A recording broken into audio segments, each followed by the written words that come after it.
Hello, spooky friends, and welcome to Storytime with the Scariest Podcast. I had to think if this was pasta time or not. I was like, wait. But no, yeah, it's Storytime. I'm Robin Grace. This is Adam Diaz. Hello. And today we're here to read you folks some homegrown horrors. Adam, why don't you tell us what that is? Homegrown horrors are the wonderful stories that our listeners and viewers send in to us, and they can be things paranormal, supernatural, spiritual, sometimes coincidental, just stuff like that. And Robin, for folks who would like to send in a story like that, how can they do so? You can go to our website, scariest.com. There's a contact us page. You can fill that form out, and it sends it to us that way.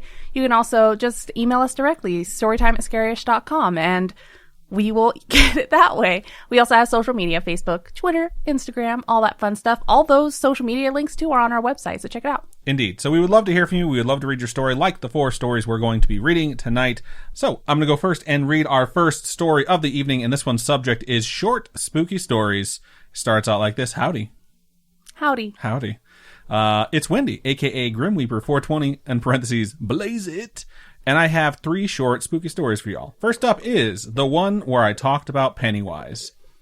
During lunch in middle school, I was sitting down at a lunch table with my friend, and we were talking about the usual thing teen girls talk about: ghosts, demons, and paranormal stories. For some reason, we got on the topic about clowns.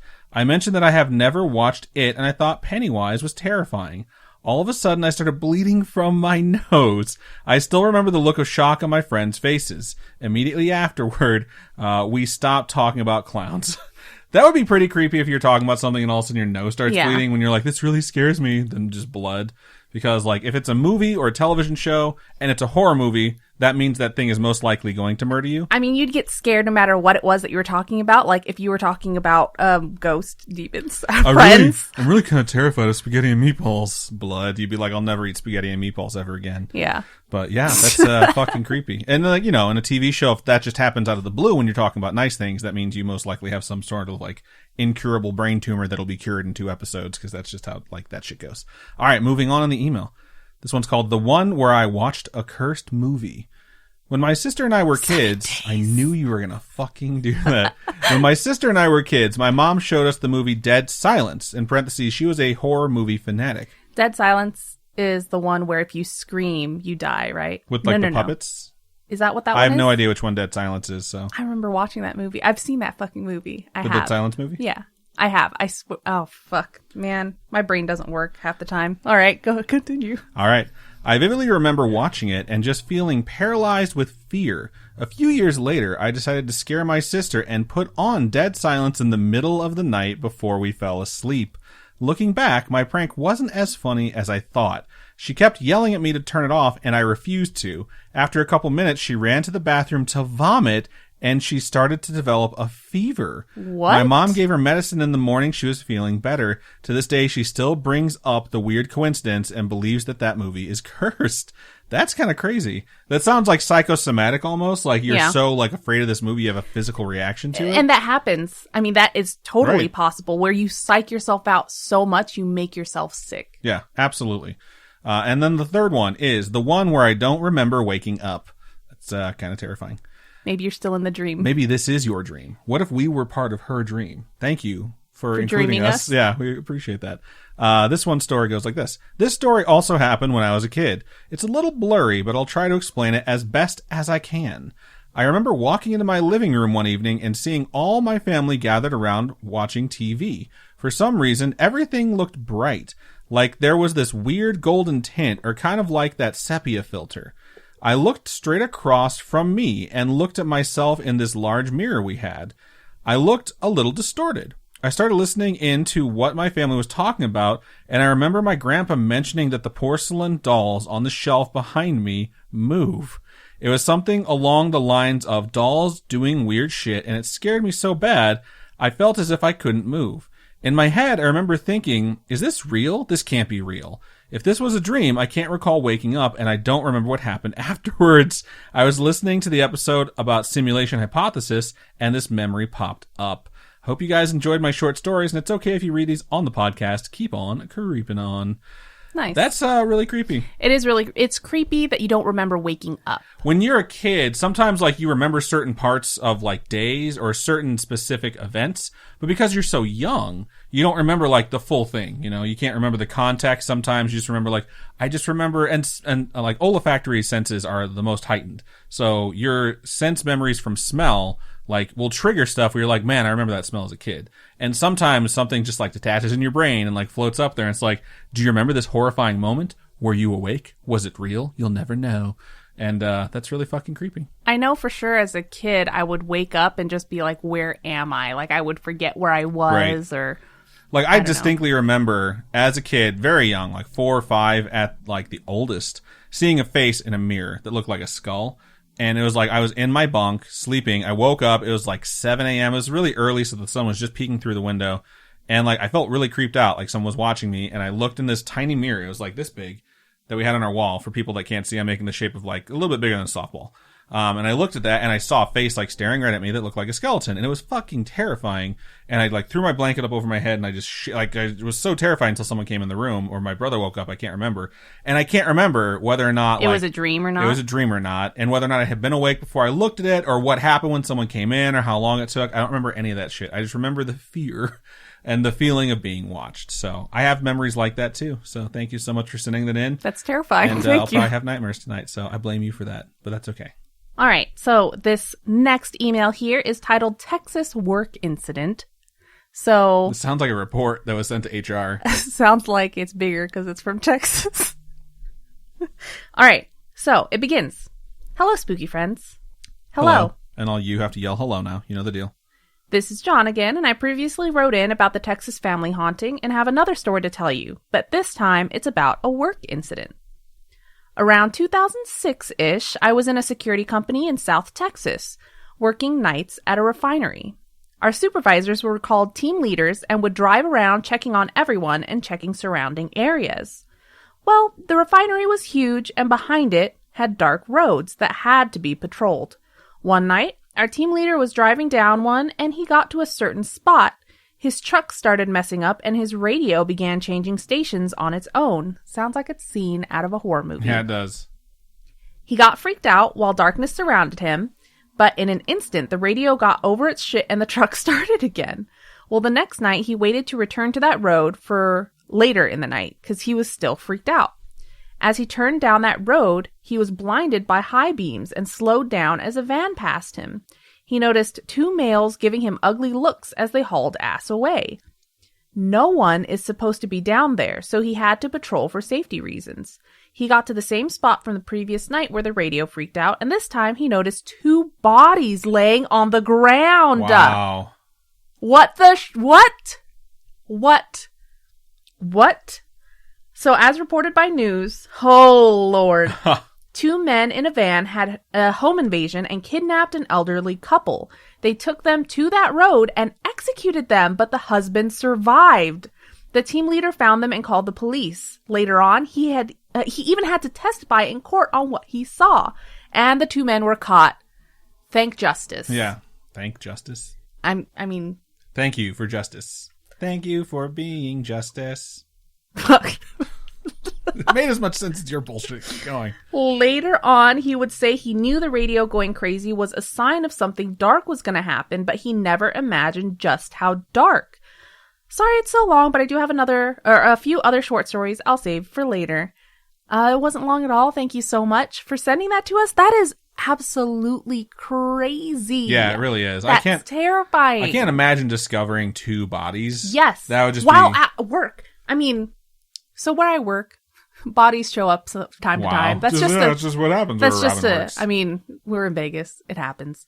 But way to shit all over your city, man. I've never seen it personally. I've never actually seen a body, and I can't imagine being on a work shift and doing my thing, and then bodies show up after seeing something super sketch, you know? And then you have to think, well, what do I do now? Do I remember what those 2 people looked like enough, you know? And when I drive past people, I don't pay attention to what they look like. I personally, Robin would be the absolute worst witness. Like, yes. she could literally be standing next to a murder taking place, and what she'll be able to tell the police, like, between level 798 and 801 on Disney's Pop Town, dude, a murder took place. So my phone died. She's on it all the fucking time. No, because I didn't charge it last night. There's a difference. Typical millennial. But I got home, my phone died. I'm a millennial. And I went to the bathroom because Adam was in there. I was like, oh, my phone died. And he gave me his phone to play his Pop Town. And he was like on level 42 or something like that. Don't play that often. He's like on level 70 now in the span of an hour.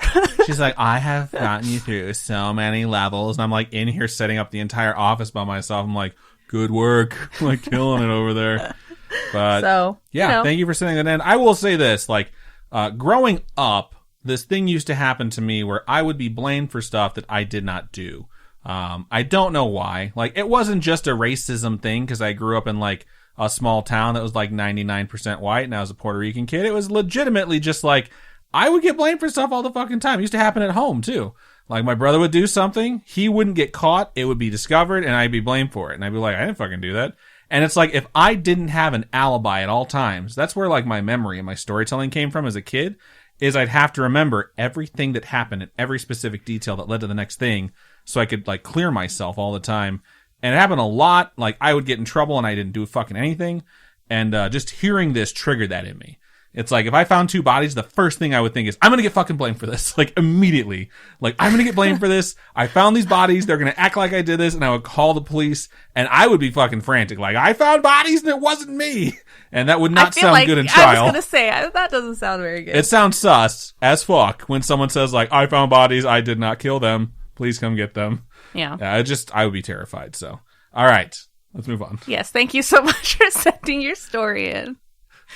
So before we move into our next story, we are going to take a really quick commercial break.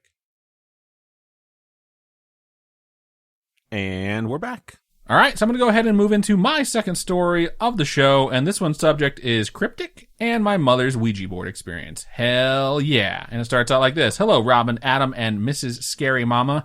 That would be Miss Scary Mama, just FYI. Hello. She's very proud of that moniker. That's why I'm letting you know. Yeah. There you go. Sorry. I just thought it was funny because, yeah. I figured you were going to say hello. Oh, hello. Hello. You may read this on the podcast, in parentheses, cue distraction by Robin. That happened one line earlier, but thank you for putting that in there. Okay, story 1. I guess we begin with my cryptic experience when I was very young. I'm wondering if they mean to say cryptid, but I don't know. Let's find out. Maybe it is cryptic. Let's find out by reading. I was sitting in the car on the back roads in rural Iowa. In the car, not on the car. Sitting in the car on the back roads in rural Iowa. Mind you, I was around 7 when I was in 2nd grade. Same. And the weather was cool, but no snow yet. I will let you know, we were checking trail cameras for hunting when my dad left me on the side of the road with the car to stay warm while he went to see his camera. Oh, okay. There was a small stream with extremely steep sides to the creek where he checked his camera. On my right side of the road and my left side of the car were tall evergreen trees with a few down trees that were very scenic. Just picture a hiking picture of a bridge with a stream flowing through a forest. I sat there for 5 minutes when I got bored, and I turned my head to the left when I noticed a very large ape-like figure trudging along, in parentheses, away from me, thank goodness. So it is a cryptid encounter. It is. The animal walked with ease, and I just sat there dumbfounded. I frantically just waited. Frantically waiting is something that just seems so weird. Well, okay, imagine you're sitting there, right? And you're like, oh, dear God, oh, dear God, oh, my God. But hamburgers like butters. All you can do is sit there. There's nothing, what else are you going to do? You don't want to get out of the car. That's true. Frantically just waited for my father to return, and when he did, with the camera, he just went away with no notice of the creature. I mentioned it when it was nighttime, and he shrugged it off, saying it could have been a cattle grazing. Mind you that there was a small farm like a quarter of a mile away. In the end, I say that I have seen Bigfoot. It definitely sounds like a cryptid more than a cat, like, I shouldn't say a cattle, but cattle or a cow or a bull or something along those lines. It's something that would be grazing in the area. What if it's a group? Like a small, tiny pair or group, small group? Who knows? Maybe it's like 3 regular animals dressed up in a Bigfoot suit, like marching around. I just think that you would have known the difference between a cow and something very large and ape-like. This is very true. Also, like, Bigfoot's not necessarily ape-like. Like, apes look slightly different than Bigfoot. Well, Bigfoot's like just got his very distinct. It's very human-like. Yes. It's very hairy. But it's very, yeah. I think what they mean or though, he's when they fake. I don't know. When I'm they just say saying. ape-like, though, it's just, what Bigfoot looks like. Big, hairy, humanoid with monkey-like features. Maybe. All right. The next story is called Teacher with a Run-In with a Serial Killer. Cool. In third grade, not cool. In third grade, apparently, my biology... I'm interested, okay? It's hopefully they lived. The true crime fascination. Like, I don't think any of those horrible things that have happened are good, but it's certainly interesting because I'm weird. All right. In third grade, apparently, my biology teacher, a.k.a. basically my dad, he treats me like I am his daughter, was nearly killed by the local drug lord, Dustin. I don't know if I should read this fucking guy's name. This is his full name. Let's go with local drug lord. Dustin. We'll just say Dustin. Dustin was the bully and loader in the school and tried strangling my teacher for lunch money. He doesn't sound like a drug lord. Drug lords don't need lunch money. I think it's more like the local drug dealer. Maybe. Drug dealers typically don't need lunch money either. So basically, his longtime joke is that Dustin could have had my teacher as his first victim. And to finish this thing out, it says, can you please cover the following topics? Jody Huizentruit? Nope. Huizentruit case. The Greenbelt Bridge in North Iowa. Buddy Holly and the conspiracy theories. I hate conspiracy theories. And college hauntings. There's conspiracy college theories about Buddy hauntings. Holly? Well, I'm pretty sure he died in a plane crash with other people, right? Oh. So I'm sure anytime there's something horrible or tragic, there's always conspiracy theories attached to it. But and college hauntings, which I think would be really fun to do. What we should do is have a season of our television show once it starts, and I'm not sure what channel because they haven't reached out to us yet, but have a whole season where we just travel around to colleges and we cover all the haunting stuff at the colleges. Sound like a plan? Cool. Give us a fucking TV show already. Sincerely, Abigail. Thank you so much, Abigail, for sending that in. We sincerely appreciate that. Run-ins with serial killers are really fucking creepy. I'm going to have to look up the name of this serial killer to see like what they did. It's weird to call him a serial killer than a drug lord, and then to find out that they're looking for lunch money. What it sounds like is early in that person's life, before they became this apparent drug lord and serial killer, they wanted lunch money because they didn't have any, and they decided to try and strangle your teacher. So that's fucking crazy. I do love brushes with true crime, though. I find them absolutely fascinating. So thank you one more time for sending that in. All right. So this one is from one of our, I guess, frequent flyers when it comes to sending us a story. Well, no, they sent us one story before. This is their second one. They were called Q in the past one. Obviously, it's not the same one, but it goes. All right. Couldn't stand it. Here's another one for you. Share away. It's like that thing from Signs. Swing away. Yep, just like it. It's identical in context and everything. Okay. It's titled The 100-Year-Old Haunted Family House Ghost Emoji. I just thought I'd add that. It's cute. I like the little ghost emoji. Hey, hey, hey. Hey. Hey. How's my best girlfriends? I'm good. How are you? Hey, thanks. Oh my gosh. Oh my gosh, that song's about me. All right. Just heard an episode where you were quoting Mean Girls, so I thought I'd throw that out there. Oh, that's so cute. Also, I hate the show Friends as well. Yes. Gosh dang it. They say Adam, sorry, but it's more like me, because I love Friends. Adam hates Friends. They're letting me know that they also hate the show Friends. Okay, in solidarity. Yes. Sorry, not sorry, people. Worst sitcom ever. Jumping between my binge on your old episodes and catching new ones every so often, if you couldn't tell. Thus my reference from a 2018 episode. Honestly, we don't mind when you folks kind of bring up older stuff because it reminds us like, man, we've done this. Oh yeah, we covered that? Awesome. Also, our conversations, we literally talk about certain things all the time, and it's fun because we like to talk about them. That's why we talk about them in the first place. So if you bring them up, we enjoy talking about them. By the way, Robin, I love Buffy and Angel too. Ooh, ooh.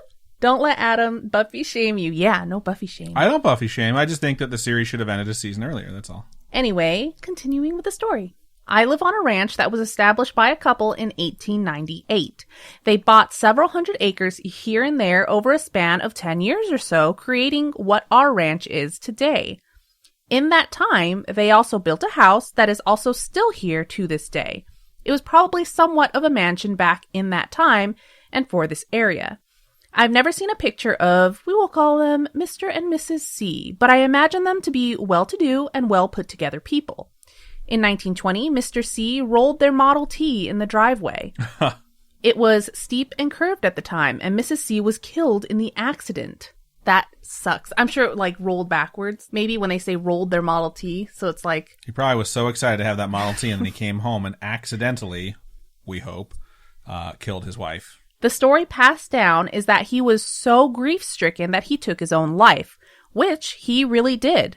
I found his death certificate online, and he indeed died of a gunshot wound to his right temple a year after her death. What I did not know for all these years is that he killed himself here at the ranch, probably inside the house. That's how I read this death certificate anyway. There's a spot where they say how and where he was found. They put that on the death certificate? Yeah, sometimes. Oh, wow. I mean, I've seen it on multiple things, but I was like investigating death certificates that are for people that died under very suspicious circumstances, so it was required. Okay. The C's never had any children, by the way. It was just the two of them. Probably why they had money. That's a good joke. Yeah. All the parents are out there like, yup. Years after those tragic events, my great-grandparents purchased the ranch and raised their children there. Then my grandparents bought it from them and raised their children here. All in the same house that Mr. and Mrs. C built. I was never able to meet my great-grandparents as they passed before I was born, so I'm unaware if they experienced anything paranormal or ghostly. But my dad and grandmother sure have. My dad was getting ready one day when he was a teenager, and candles flew off of a cabinet and fell onto the floor. Not like a slide and fall or a roll and fall. They flew off the cabinet like someone chucked them. He said he had to pick out a different pair of pants that morning. Wow, that's hilarious. My grandmother was doing dishes one time, and she turned around, and someone was standing next to her. That's something out of a horror movie. That's super creepy. Imagine you're just doing your thing, you're looking down, you're in the sink, and then you just look, and there's someone, and... I mean, that's my life every time I do dishes, because Robin always comes over to micromanage me, and I turn around, and she's just staring at me. I'm like, what are you staring at? Half the time it's just because I need a cup from where you're standing. And she just won't ask me to move, she just stares creepily. Maybe the ghost just wants a cup. Just saying. She caught a very faint glimpse of what she believed to be Mrs. C as she turned. They basically experienced the usual happenings of any haunted house. Someone walking up and down the stairs, items being misplaced, you know, the ush. What is that? I don't know. The ush? I've never heard that term before. Maybe the it's... Huge? I think it's the huge. Okay. The ush. The ush. I was like, what the fuck? What is that? The huge. Gotcha. Okay. How is it spelled? U-S-H. Okay, I can give you a break for that. If it was U-S-C-H-E, that might work. Or U-Z-E, I think would sound a bit better. Yeah, well... It's hard to figure out how to spell a word that doesn't exist. It doesn't exist, yeah. Continuing. When they remodeled the home, they found Mrs. C's purse in the wall. Why was it in the wall? Right. I bet you they had a big argument about when she lost that purse. Like, I know the last time I saw it was over here. Why was it there, you may ask? Nobody knows. It was literally inside the wall where they installed the door. The activity in the home pretty well ceased after that. G-Ma has the missing purse was what was agitating the ghost? That's hilarious. G-Ma has a theory that Mrs. C was just looking for her purse the whole time the paranormal stuff was happening.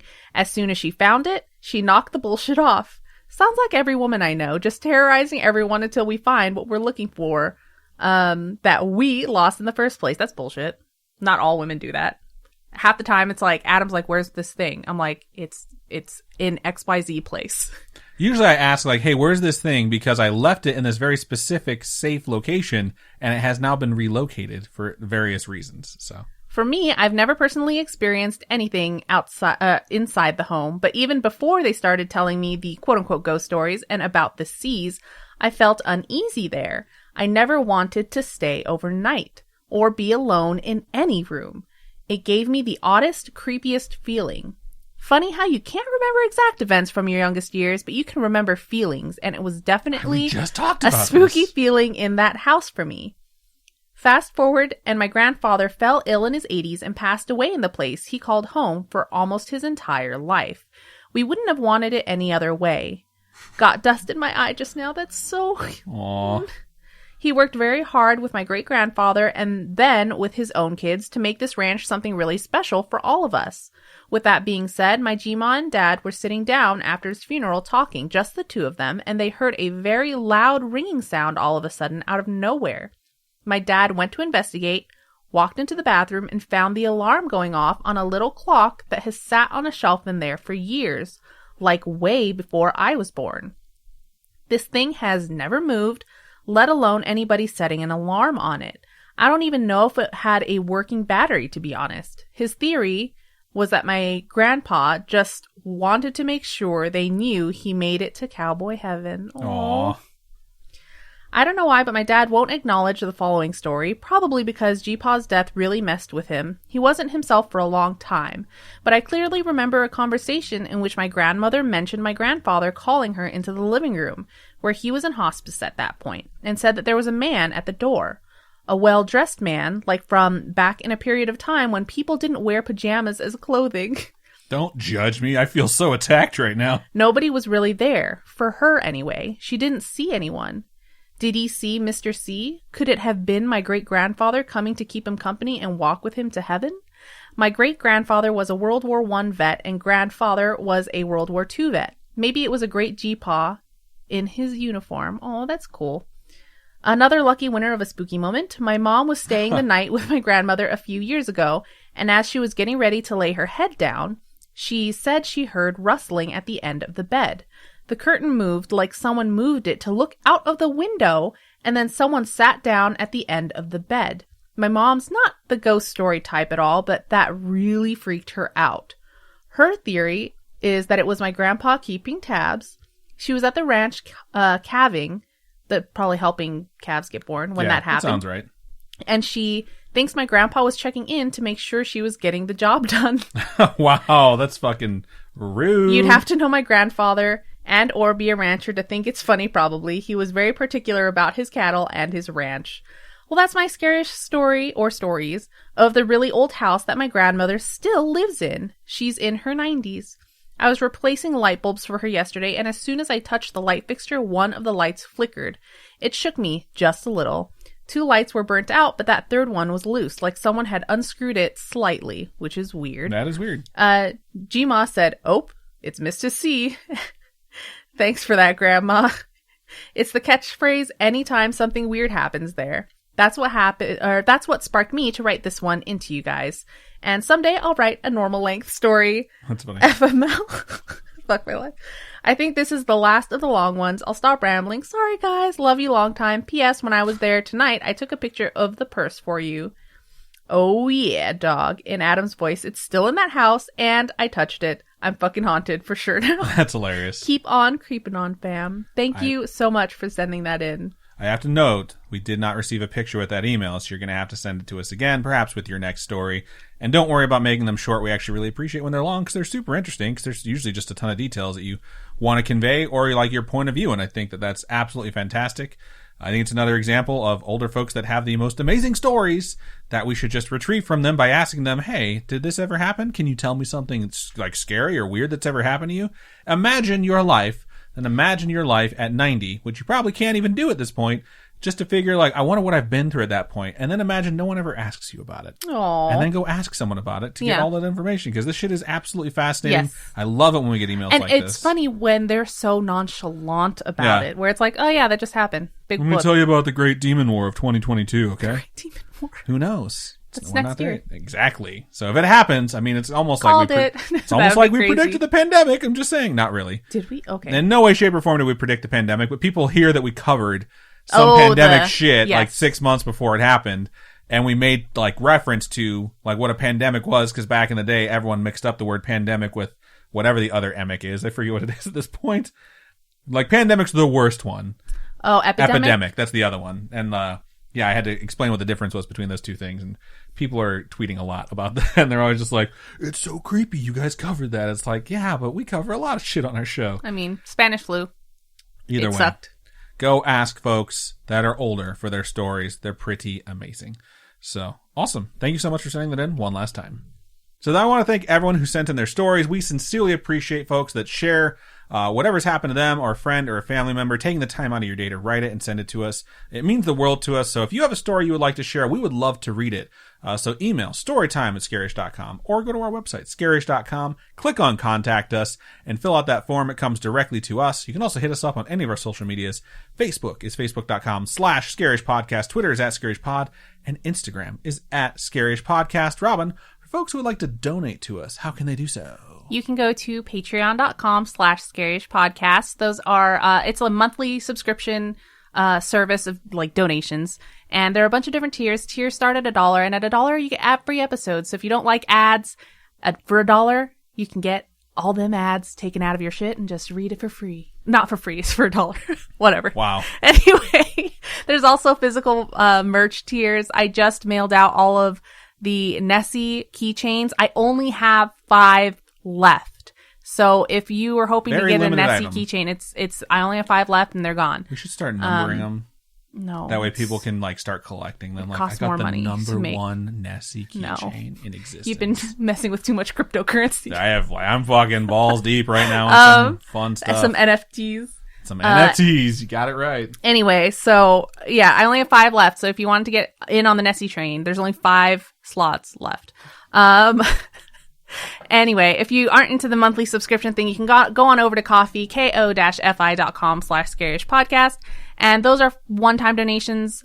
All your donations go to helping us upgrade our studio setup. Just keep investing into the podcast. We just got a vlogging camera thanks to all of you guys. We sincerely do basically take everything given to us and put it back into the podcast. We seriously just reinvest. So thank you, everybody who has helped us get this far. You folks are absolutely amazing. I want to say from the bottom of my heart, and I'm sure Robin's heart as well, thank you for being a spooky friend. We sincerely appreciate it.